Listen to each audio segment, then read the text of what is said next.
Now this is quite a unique opportunity for us because it is rare to find Pacific white-sided dolphins in facilities like these ones. They can be identified by that torpedo-shaped body. You'll get a good look at here in just a moment, and that black, white, and gray pattern that runs up and down their sides. And there's a good look at that body. Now, Pacific white-sided dolphins are considered to be one of the most acrobatic of all dolphin species.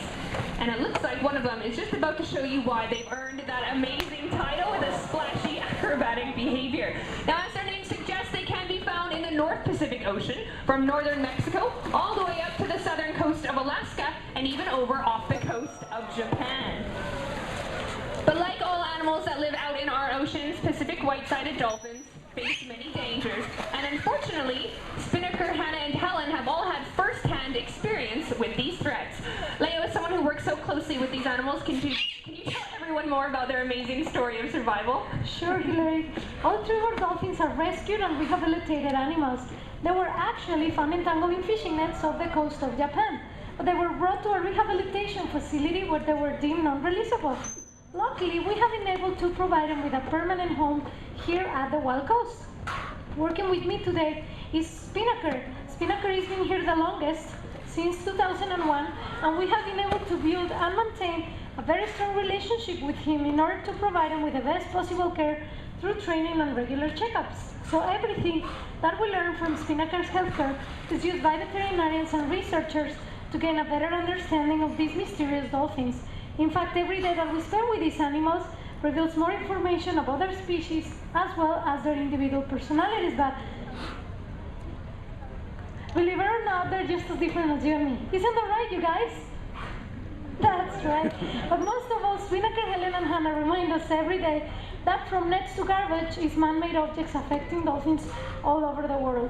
Thanks, Leo. And researchers here at the Vancouver Aquarium are working to better understand just what all of us can do to help keep these animals safe off of our coast. But before we can help them, we need to reflect on what we already know. And we know they travel in groups, sometimes 2 or 3 animals like you see here on the Wild Coast, but they have been seen off the coast of British Columbia in groups of over 2,000.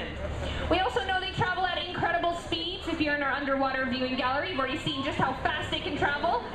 Well, you can see Hannah speeding through the water, showing us just how fast she can go. Pacific white-sided dolphins have been clocked at over 35 kilometers an hour. That's faster than the speed limit here in Stanley Park. They have a form of animal sonar called echolocation.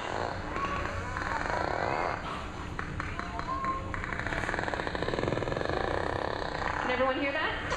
Yeah? Certainly know that Pacific white-sided dolphins are incredibly energetic, playful, and acrobatic animals, as those of you both above and below the water can see from these amazing aerial displays. We also know that all this energy comes from the fish that they eat. So by teaming up with the University of British Columbia, we're trying to determine how much food these dolphins need to survive, and how could this impact fish populations off our coast. So to answer these questions, we are actually training our dolphins to assist us in determining metabolic rates while resting and active. Pacific white-sided dolphins are incredibly social animals and are often seen displaying acrobatic behavior just like this off the coast of British Columbia.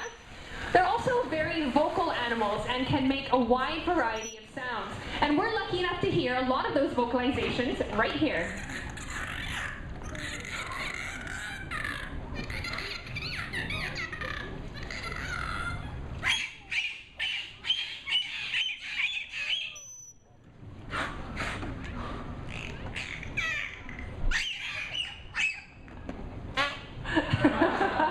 That puts a smile on your face. Hey, how about a round of applause for Spinnaker, Hannah, and Helen? Well, Pacific white-sided dolphins can communicate in other ways as well, like touch or acrobatic behavior. Now, this can be splashing, their trainers, or doing behaviors like this. This is called a breach, and researchers think that it can be used to act as a signal to other dolphins in the area. They can also slap their tails on the water and different other parts of their body. Of course, this can be used as communication, could be useful in stunning prey, but it also shows us that dolphins can be pretty noisy animals when they want to. But do you think dolphins are the biggest noise makers off of our coast? I don't think so.